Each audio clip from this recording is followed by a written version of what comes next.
सारंग तिथेच थांब. Sarang I am really sorry Sarang. माझं ऐकून तर घे. माझा हेतू खूप सरळ होता. नव्हता तर तुझा हेतू सरळ नव्हता अस्मी. आणि असताना तर कुठली शहानिशा न करता तू सावलीवर आरोप केला नसता. सारंग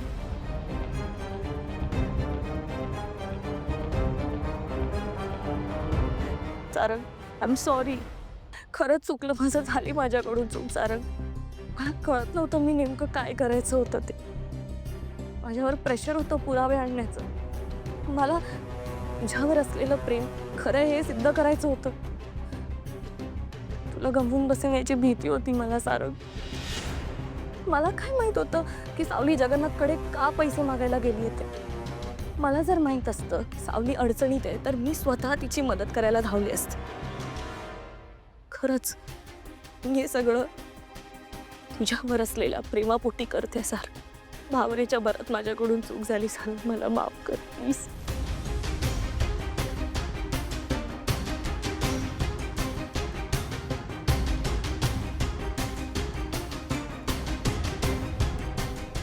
सारंग सारंग तू माझं ऐकून का नाही घेते सारंग. मी तुझ्या पाया पडू का. हवं तर तू मला शिक्षा दे सारंग. तू प्लीज प्लीज माझं ऐकून घे. अरे बोल ना रे माझ्याशी. अगं काय करतेस तू? हे हात सोड अस्मी. हे टॉक्सिक आहे. हात सोड.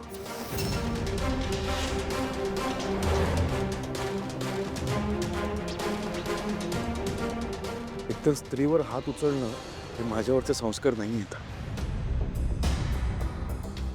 सारंग तू जोपर्यंत मला माफ नाही करणार मी इथून हलणार नाहीये. ठीक आहे, नंतर बोलू आपण. सारंग प्लीज आत्ता बोलू ना आपण. माझं माझं मन मला खात राहील. प्लीज प्लीज माझ्या घशाखाली पाणी नाही उतरणार. It's okay. इट्स ओके म्हणजे तू मला माफ केलं. हो केलं मी माफ तुला. आता जा इथून प्लीज.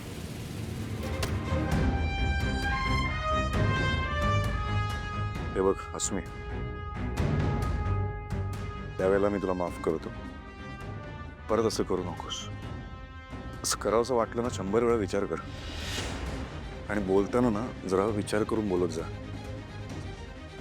रिक्वेस्ट नाही, ॲडवाइस आहे.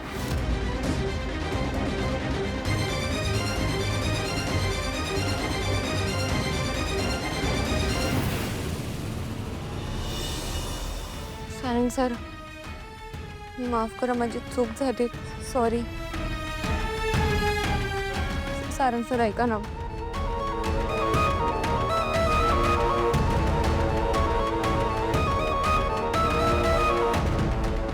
Sarang sir Sarang sir Sarang sir माझी चूक झाली. मला समजून घ्या ना. माझं ऐकून घ्या ना एकदा. मला ऐकून घ्यायचं नाही आहे सावली. पण माझा हेतू वाईट नव्हता. प्रत्येकाला असं वाटतं की त्याचा हेतू चुकीचा नसतो. हे बघ सावली, अप्पूवर माझा जीव आहे. तो पण माझ्यावर जीव लावतो. पण लग्न प्रेम या पलीकडे ना काही नाती असतात. आपल्यात मैत्रीचं नातं आहे. मग जी व्यक्ती त्या मित्राचा जीव घ्यायचा प्रयत्न करत होती त्याच व्यक्तीकडून पैसे मागणार नाही मागितले पैसे. विश्वास ठेवा माझ्यावर. मला हेही नव्हतं माहीत की त्यांना कसं कळलं अप्पू आजारी येते. मी अप्पूला भेटायला जात होते ना तेव्हा ते मला रस्त्यात भेटले आणि त्यांनी दिले पैसे. मी विठुरायाची शपथ घेते. आपल्या मैत्रीची शपथ.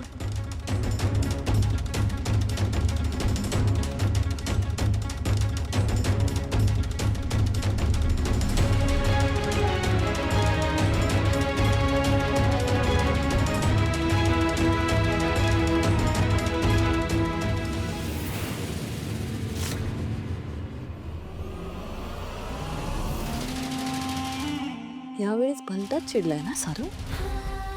मान्य आहे मी यावेळेस हरले. तूही काही जिंकली नाही आहेस सावली. बघ ना एक साधी गोष्ट घडली आणि तुझ्या आणि सारंगमध्ये इतकं अंतर पडलं. हेही खूप आहे माझ्यासाठी. सावली सांभाळ हा. सारंग निसजतोय तुझ्या हातून. आणि हे असंच जर सुरू राहिलं तर या घरावर आणि स्पेशली सारंगवर फक्त आणि फक्त माझा हक्क असेल. आणि तू या घराच्या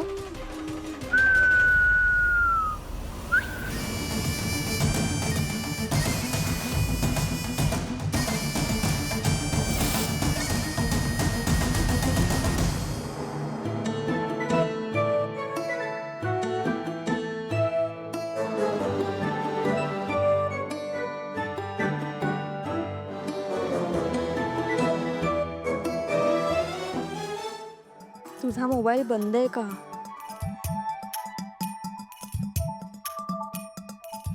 कॅफेमध्ये भेटूयात.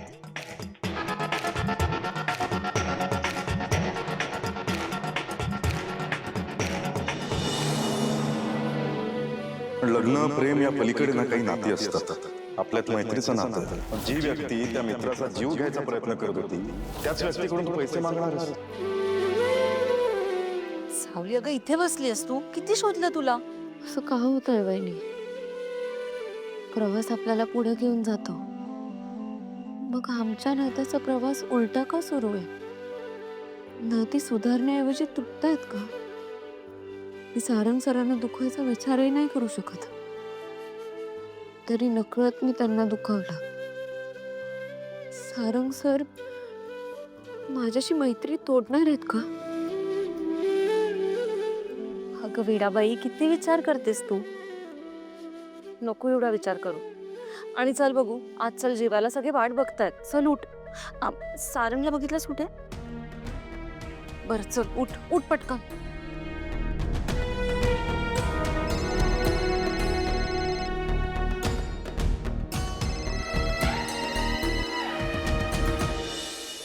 हॅलो हॅलो साऊ.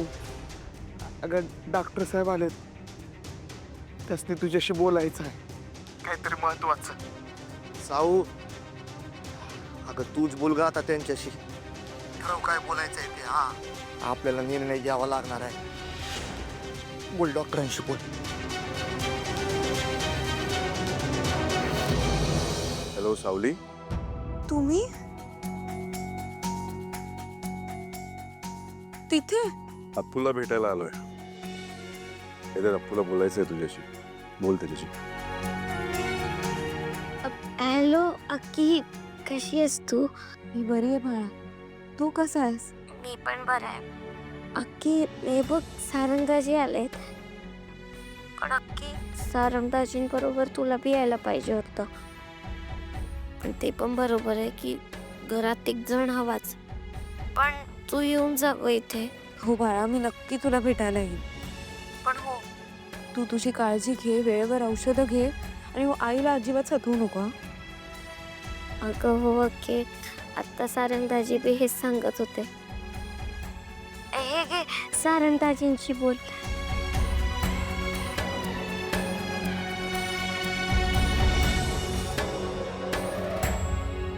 सावली, मला खरंच राग आलाय तुझा. सारंग सर, मला माफ करा, माझं खरंच चुकलं. हे बघा, मला माहिती आहे कुठलंही कारण माझ्या वागण्याचं समर्थन नाही करू शकत. ते तुम्हाला सांगून जायला पाहिजे होतं, मला नाही कळलं.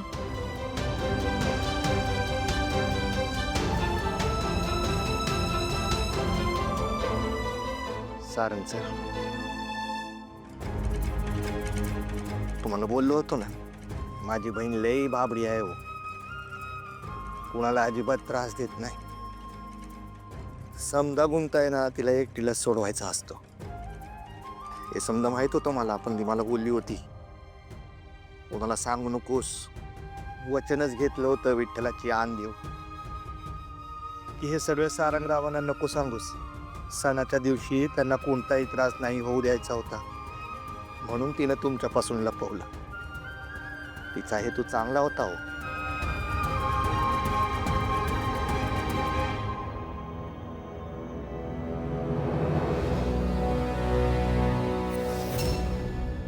अभिनंदन.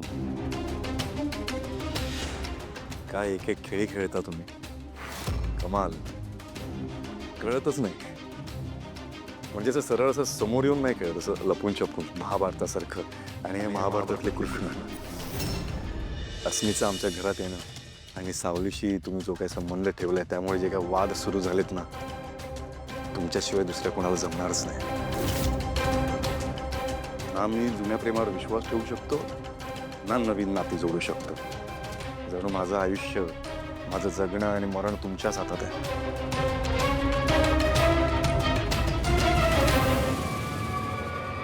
मी काहीच केलेलं नाहीये. कोण बोललं तुम्ही काही केलंय? तुम्ही काहीच केलेलं नाहीये. तुम्ही कधीच काही केलेलं नाहीये. आणि काही न केल्यामुळे जे काही राडे सुरू झालेत ना घरात, काय बोलू आता. माझ्यावर एक उपकार करा. त्या सावलीवर उपकार करायला जाऊ नका. तिच्या आयुष्यातून बाजूला व्हा. होतो, बाजूला होतो. त्याआधी तिला मेहेंदळींच्या सुनेचा दर्जा दे, बायकोचा दर्जा दे, मग तिला माझी गरजच लागणार नाही. काय आहे ना, पोटची नसली तरी पोरगी आहे माझी. जोपर्यंत तिचा संसार मार्गी लागत नाही तोपर्यंत मी तिच्या पाठीशी उभा राहणार, तिला सगळी मदत करणार. तुला काय करायचंय ते कर. करा ना मदत. मदत करा, पण सरळ आणि सोप्या मार्गाने मदत करा ना. यासाठी समोरची माणसं पण साधी सरळ सोपी असणं गरजेचं असतं की नाही? मला दिसतंय, दिसत तुला नाहीये. तुलाही दिसेल काही दिवसांनी. पण काय आहे ना, परिस्थितीने डोळे उघडण्याची वाट नको बघू. स्वतः डोळसपणे परिस्थितीकडे बघ आणि मग त्याच्यावर सत्सद विवेक बुद्धीने विचार कर. सत्य तुझ्या आजूबाजूलाच आहे, फक्त शांत डोक्याने त्याच्याकडे बघण्याची गरज आहे. तेवढं बघ. देवा, सावलीवर बारीक लक्ष ठेवा.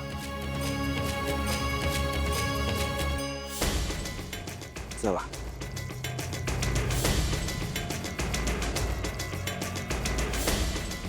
देवा, यांच्यावर बारीक लक्ष ठेवा.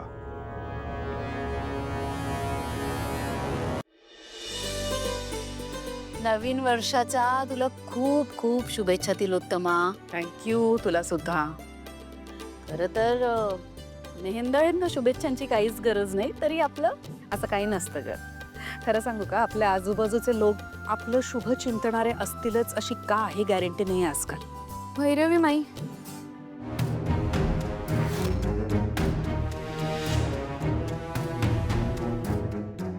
खरं आहे बाई तुझं. आजकाल कुणाचा काही भरोसा सांगता येत नाही. बरं तिलोत्तमा, आता सावली इथं आलीच आहे, तर मला ना ताराच्या पुढच्या कॉन्सर्टसाठी सावली सोबत बसून थोडं नियोजन करायचं होतं. तुला चालेल ना? हो, मला का नाही चालणार. फक्त एक सांगू का, नाही म्हणजे आपल्या ताराबरोबर ही मुलगी सतत असते हे मला फारसं काही आवडत नाही. तिची काही गॅरंटी नाही. जरा सांभाळून राहा हिच्यापासून. ही हुशार आहे, धूर्त आहे, कधी काय करेल तुला पत्ता सुद्धा लागणार नाही. एक दिवस असा सुद्धा येईल जेव्हा तुझ्या लेकीच्या आवाजावर ही दावा सांगेल. सांभाळून राहा जरा. तू नको काळजी करू तिलोत्तमा. मला ना चांगलं माहिती आहे कोणाला किती ढील द्यायची आणि किती ढील कसायची, किती नाही. आणि मुळात मला ना जास्त उडणाऱ्या लोकांची लगाम अशी कायम माझ्या हातात ठेवायला आवडते. Don't worry, relax. काही लागलं तर तिला सांग. हो, बस ना. हो.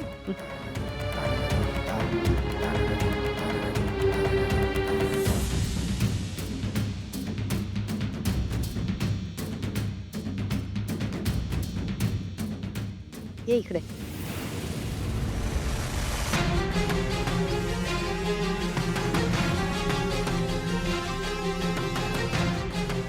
बघितलंस, हे लोक काय विचार करतात तुझ्याबद्दल ते? तुला माझ्याशिवाय काही पर्याय नाहीये सावली. नाहीये. त्यामुळे हे घे, हे नवीन गाणं आहे. गाण्याच्या स्पर्धेच्या पुढच्या फेरीसाठी. या गाण्याचा नीट रियाज कर, कळलं का?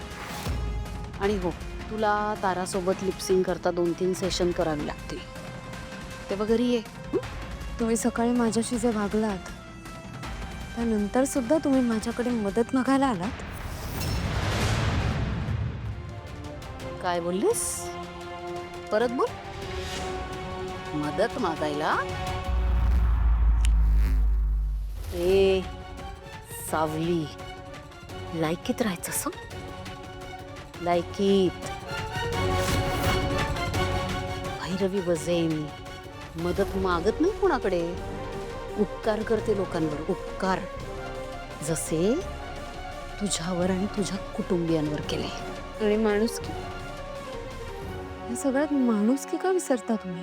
अरे वा, गाता येतं हे माहिती होतं. चुरू बोलताही येतं तुला. परिस्थिती माणसाला वागायला आणि बोलायला शिकवते.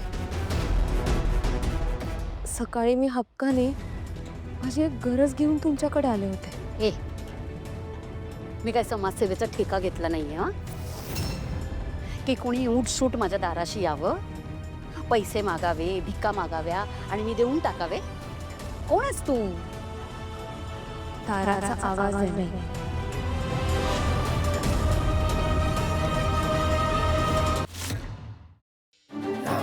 ताई, काय बोललीस? माई काय बोललीस? माई कोणीतरी बघेल. माई बघू दे. मला नाही भीती वाटत कुणाची. हा धागा बघितलास? लक्षात आहे ना? लक्षात आहे का? विठ्ठलाच्या साक्षीने वचन दिलं होतंस ना तू मला? हा, दिलं होतंस की नाही? आणि मुळात तुझा आवाज तुझा नाहीच आहे, तो ताराचा आहे. आणि तेही आयुष्यभरासाठी. माझ्या शब्दाचा तुम्ही गैरफायदा घेताय. मी केलेल्या इन्व्हेस्टमेंटचं व्याज घेते. व्याज तुम्ही दिलं असतं की तुम्हाला व्याज. मी फक्त तुमच्याकडून कर्ज मागत होते माई, तेही फेडलं असतं मी. अरे बापरे, एवढी श्रीमंती उतू चालली आहे का तुझ्याकडे? मग आता एक काम कर, आजवर मी तुला जितके पैसे दिलेत ना कर्ज म्हणून, ते सगळे असे चट्टा चट्टा चट्टा चट्टा माझ्या हातात ठेव. चल देऊन टाक. येतेस? आहे दानत? आहे का लायकी आहे? फेडू शकतेस सगळे पैसे? मला पैशाचा मास दाखवतेस? अगं तुझ्या घरच्यांची 2 वेळेच्या जेवणाची पण लायकी नाहीये ग. विसरलीस? आज ही भैरवी वजे ना, म्हणून नशीब समज तुझं अख्खं खानदान रस्त्यावर भीक नाही मागत आहे. लक्षात ठेव सावली. मी आहे म्हणून तू आहेस, आणि म्हणून तुझा भाऊ, तुझं कुटुंब आहे. तेव्हा लायकीत राहायचंस.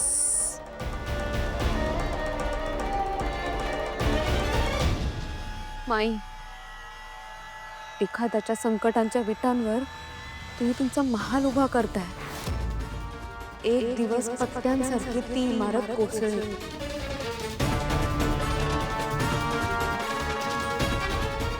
नशिबाचं चक्र खूप विचित्र असतं माई. कोणास ठाऊक, उद्या तुमच्याकडे माझा आवाज असेल, तारा मॅडम सुद्धा असते, पण नियतीने धोका दिला तर